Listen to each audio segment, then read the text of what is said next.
Hi everyone, thank you for joining me. Today I'm going to be giving you a quick overview on how to use the Employee Viewpoint Survey Analysis and Results tool, also known as EVS ART. EVS ART was created to reduce analysis time of the Federal Employee Viewpoint Survey results, which allows you more time to focus on strategic decision making. There are four versions of the tool, and they include agency level, level 1, level 2, and level 3. As a bonus, there's also a comparison heat map template that I'll briefly walk through near the end of this video. The agency level tool is the highest level report, so that would be analyzing results for organizations such as the Department of Health and Human Services, Department of Interior, and so on. The level 1 tool allows us to analyze the next level of organizations such as the NIH, FDA, CDC, and SAMHSA. The Level 2 tool analyzes results at the next organizational unit. So for instance, at the NIH, we have 27 institutes and centers. So this tool allows us to conduct analysis for our specific institutes. And then the Level 3 tool allows users to analyze results for sub-offices or work units that have 10 or more participants. And this is critical because this is where you get some of the most actionable data. Today, I'm going to be demoing the Level 2 tool, but please know that the same steps are used for each tool, so if you know how to use one of them, you'll be able to use all of them. So let's begin. The first thing you'll notice as I open up this tool is that it's an Excel spreadsheet. It serves as a template to analyze the organization that you're interested in. And at the bottom here, you're going to see particular tabs. We have an instruction tab, a dashboard, percent positive, neutral, negative analysis tabs, an action plan tab, and also data entry tabs in gray. And I'm going to walk through each of these so you become more familiarized with it. Currently, we're on the instruction page, and what you'll notice very quickly is that the tool is easy to use. It's only 5 quick steps to conduct your analysis. So if we start with step number 1, we're going to go ahead and enter in some required information. Since I'm going to be doing an analysis for my institute, National Institute of Diabetes and Digestive and Kidney Diseases, or NIDDK, the way that I would fill this out is, for my agency, I'm going to go ahead and put in DHHS for Department of Health and Human Services. And then for my Level 1 acronym, I'm going to put in NIH for National Institutes of Health. And then for Level 2, I'm going to put in NIDDK for National Institute of Diabetes and Digestive and Kidney Diseases. And then for current year and prior year, I'm going to be analyzing the 2018 data compared to the prior year, which is 2017. But this is really up to you for whichever years you're analyzing. So for instance, for current year, you could put 2017, and prior year, you could put in 2016. Or you could put in 2018 as the current year and 2015 as the prior year. So that's step number 1. Now for step number 2, we enter in a custom message. And we encourage users to enter a participation rate because oftentimes we find that managers are very interested in knowing how many people actually took the survey. You can also include if there was an increase or a decrease in participation, but you're able to put any type of message here. So I'm going to go ahead and enter in NIDDK's participation information. And then before I get to steps 3 and 4, I do want to mention that we see these government-wide, agency, and level 1 tabs here at the bottom. And at the NIH, these tabs, the government-wide, agency, and level 1, are pre-populated by our central EVS point of contact before distribution to each of the 27 institutes and centers. And this removes unnecessary duplication of efforts. But in other organizations, you may have to populate these tabs yourselves, depending on your organization's work processes. I already went ahead and populated the government-wide and the agency tabs, but we're going to go ahead and update the Level 1 tab together. So what you'll need is a report. And you can use the comparison reports or the breakout report that is provided by OPM. But the thing you should note here is that the comparison report does not have the government-wide information. And so I highly recommend using the breakout reports if that's available to you. And you're able to obtain these reports either by your EVS point of contact via email, or you might obtain this from a system such as the OPM Online Reporting and Analysis Tool. And it's going to be a PDF file. So here we're going to go ahead and click on the current year PDF. And then what you'll see is a cover page. Once you see this page, you'll want to scroll down to the next page. And you're going to notice a pin here at the top left-hand corner. Go ahead and click that pin and click OK to open up the embedded Excel file. So now that we have it open, you're going to go ahead and filter either by sorting level or by organization the data that you're searching for. So here you'll see on the right-hand side is our tool that we were working in, and then here on the left side is going to be the data. So for this data, we're going to go ahead and click on this arrow to filter, and we're going to filter for NIH 2018 information, so National Institutes of Health, and click OK.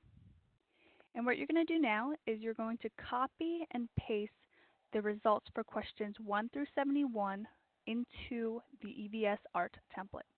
So what I'll do is I'm going to copy and paste these results for these 5 columns: item, respondents, positive, neutral, and negative percentages, and the do not know column. And I'm going to copy down questions 1 through 71. And then I'm going to go into my tool here on the right, and I'm going to right click and I'm going to paste as values. It's important that you paste as values. And then I'm going to go ahead and scroll down just to make sure everything was captured, and it was. And so that is how you would populate these government-wide agency level 1 tabs. And the same technique that we just used is going to apply for steps 3 and 4, where we're entering the current year and the prior year data. So at the bottom here, if we click on level 2 current year, we're going to go ahead and populate this also. So go ahead and go back to your data here and either click escape or click out of the data that you selected, and make sure that you scroll all the way to the top. And then now we're going to be looking for NIDDK 2018 information. So here we're looking for National Institute of Diabetes and Digestive and Kidney Diseases. And again, you're going to be copying and pasting the results for question 1 through 71. And you're going to go into your tool and you're going to right click and you're going to paste as values. And scroll down, make sure that everything was captured, and it was. So then again, you do that for the level 2 prior year. But here you're going to need a different report. You're going to need last year's report. So go ahead and open up the breakout report for 2017, or whichever prior year that you're looking at. Scroll down to the second page and open up the embedded Excel file. And then you're going to filter for whichever tab you're looking for, or whichever organization you're going to look for. So here we're looking for NIDDK 2017. So filter for NIDDK. And then we're going to copy, again, questions 1 through 71, the results of that, and go into your tool, right click, paste as values, scroll down, make sure everything is inputted. Okay, so that was steps 3 and 4. And again, if you're using one of the other tools, such as a level 1 or a level 3 or an agency level tool, you'll do the same copy and paste exercise for all of these data entry tabs. And the number of tabs you see will vary depending on the level of analysis that you're conducting. So that was steps 3 and 4. And now we're on to step number 5. All we're going to do here for step number 5 is click Data at the top, and you're going to go ahead and click Refresh. And that's it. All we did was enter in some required information, copied and pasted some data, and then clicked Refresh. So something that used to take weeks can now be done in a matter of minutes. So just those 5 simple steps has created an entire report for us for this organization. And now I'm going to walk you through the report of what we just generated so I can familiarize you with it. So on this dashboard page, you're going to go ahead and see that we have some general information about the survey itself here at the top, and then your custom message that you entered in earlier, and then a series of different charts. So you can see the highest positive response questions, the lowest positive response questions, the highest neutral response questions, the highest negative response questions, as well as the largest shifts from one year to the next, both positive and negative. Below that, you're going to see one of my favorite parts of this tool. This is the comparison heat map.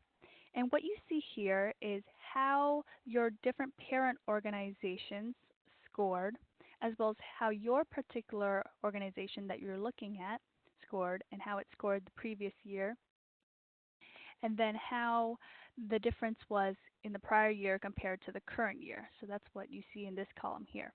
You're able to see that in the table up here with the index measures. So for instance, employee engagement index is made up of 3 sub-factors, and you can see how the scores varied from in each of these different organizations.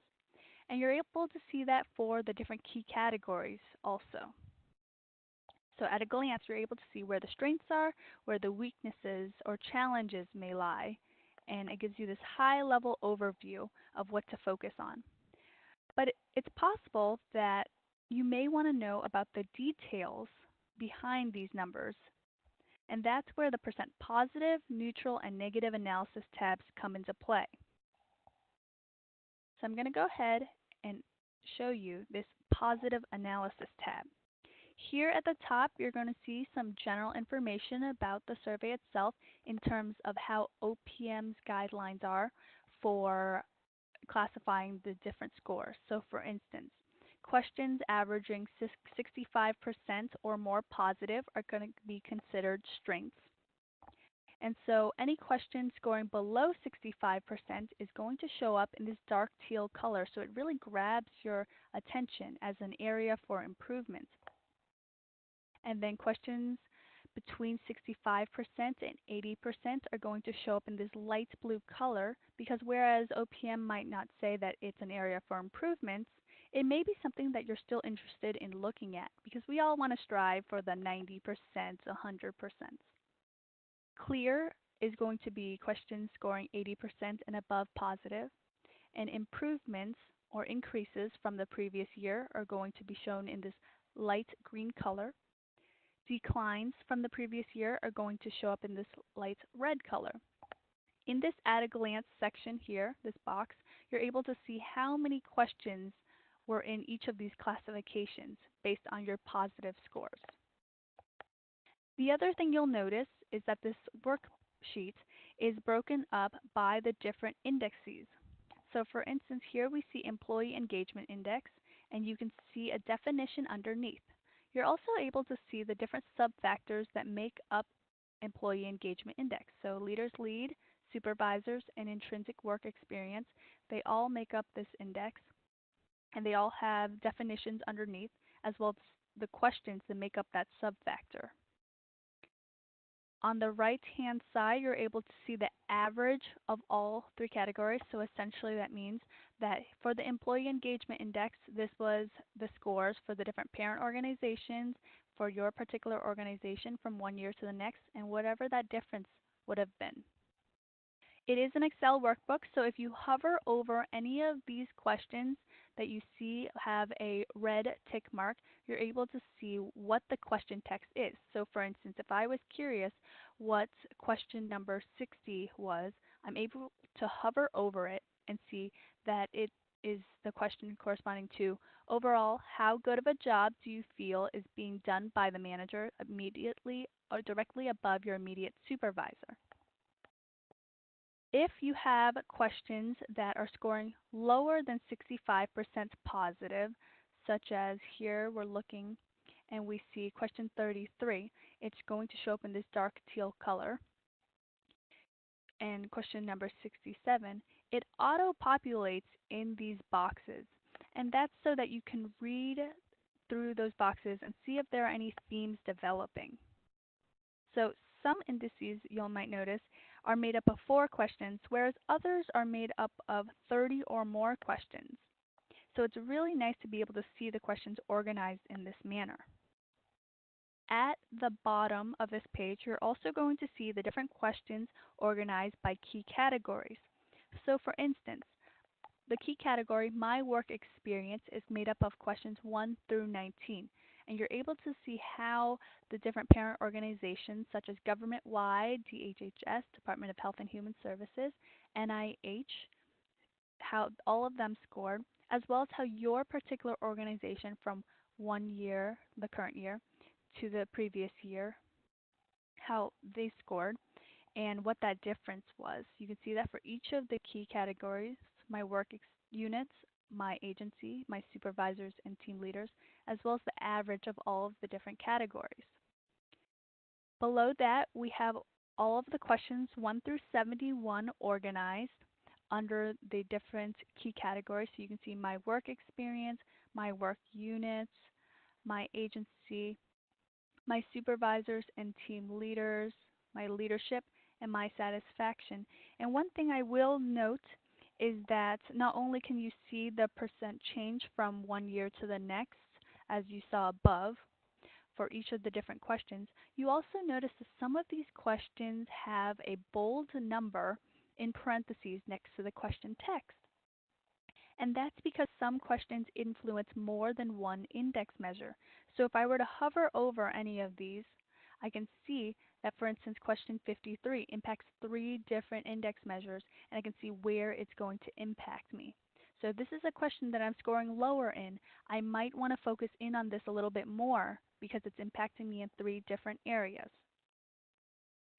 So that was the percent positive analysis tab. And the percent neutral analysis tab and the percent negative analysis tabs are very similar, so I won't go into these as much detail, but I want to note that the conditional formatting is a little bit different on these. So for the percent neutral analysis tab, you're able to see that at a glance, questions that are below 30% are going to show up in this clear color, 30% neutral that is, and any question that is scoring 30% and above neutral are going to indicate opportunities for improved communication, and it's going to be shown in this dark teal color. For the percent negative analysis tab, in the at a glance section, you're able to see that if you have a question that is 35% or more negative, those are considered challenges. So questions that are scoring below 35% negative, that's going to show up in this clear color. But if you have questions 35% and above negative, that's going to be shown as challenges. It's going to show up in this dark teal color.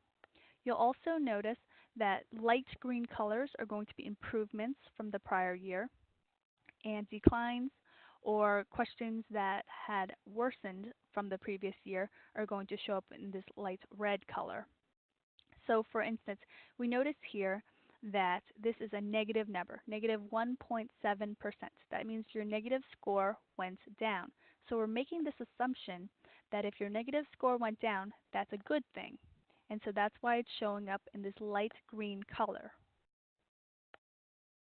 So then I'm going to show you that once you complete this analysis and you look through these different tabs, you're able to copy and paste your results onto the comparison heat map template and see how the different organizations and offices compare to one another. So let me show you this briefly. If we open up the comparison heat map template, here on the left-hand side, you're able to see that at the top we have the different index measures and the key categories. This is going to connect with or relate to the dashboard tab. So here what you'll want to do is make sure that the year is up to date, that this header makes sense to your organization. And then you're going to go ahead and make sure that the titles are reflective of the organizations that you want to compare. So here I put government-wide, DHHS, NIH, and here I'm going to go ahead and on my dashboard I'm going to copy from the dashboard NIDDK's 2018 information. I'm going to paste as values. I'm going to do that for the index measures as well as for the key categories. And I'm able to see how NIDDK compares to NIH, DHHS, government-wide. And of course, this just says level 3, level 4, but it's up to you on how you want to customize it. You can add more columns if you'd like. You can add different organizations at varying levels. It's completely up to you. But what you'll notice, once you complete the comparison heat map, you might have something that looks a little bit like this.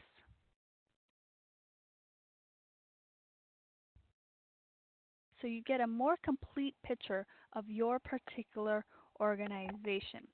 So you can see very quickly which offices are in the green and which ones are scoring in the red.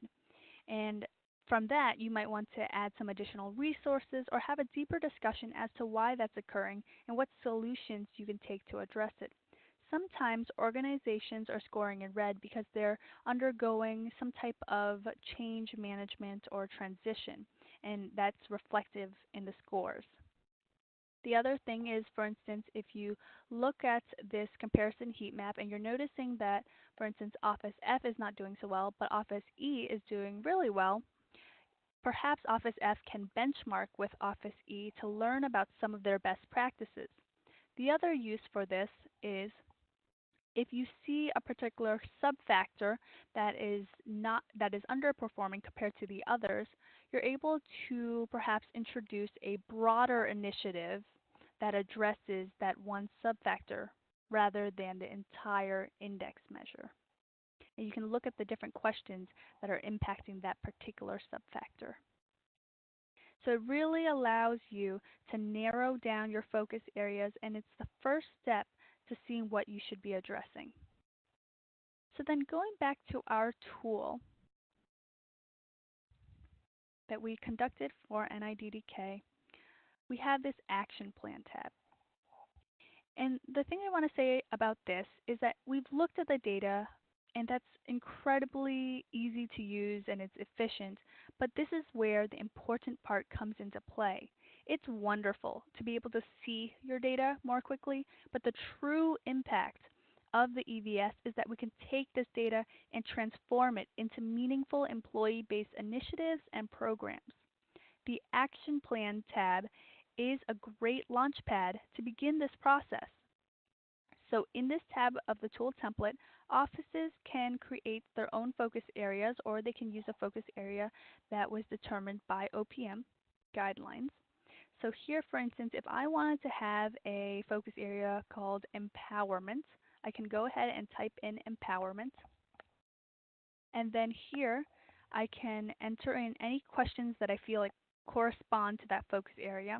So I'm going to put in questions 30, 18, 30, 41, 53, 64, and 66. And the question text, current years, percent positive, neutral, and negative percentages, those are going to auto-populate for me. And then if you'd like to add additional questions, you can do this by adding rows. So for instance, if I felt like I wanted another row for this empowerment focus area, I can go ahead and do that. But the thing you'll want to remember to do if you do that is you want to go ahead and highlight one of the rows and you want to drag down that formula. So you can see that it'll auto-populate for you. So for instance, if I want to add question number 68 to this, I'm able to do that. So then you're going to continue filling out the blue sections here. And so here it says to enter in any initiatives and interventions. So if I'm focused in on empowerment, perhaps an initiative or an intervention I can do is discuss training opportunities at next staff meeting. and at upcoming one-on-one meetings. And then you assign a lead or an office to it. So for instance, I could assign V as the lead for this focus area. And then you could create any target completion dates that you might find relevant. So for instance, I could put in September 18. And if you want to capture any additional fields, you're able to do this by adding your own columns. So the way you do that is just highlight over the cell, right click, and insert a column. And this might be helpful if you want to track something such as last year's actions that you've completed since. And then the other thing I want to mention is that you can customize this tab for your use, but again, this tab is a starting point for you to create and brainstorm and think about your action plan. Alternatively, if you don't plan to use the action plan tab, that's okay too. You can delete the tab or you can hide it. So the way you do that is on action plan here, you can right click and you can click delete, or if you want to hide the tab, you click hide. If you hide the tab and then you decide you want to see it later, you can right click, you can click unhide, and then go down to click action plan and click OK, and then you can see it again. So there you have it. Your analysis is easy to create and it's also easy to understand. With EVS Art, you can view information at a higher level, but also quickly conduct those deeper dives. This concludes the EVS Art training video. Thank you so much for watching.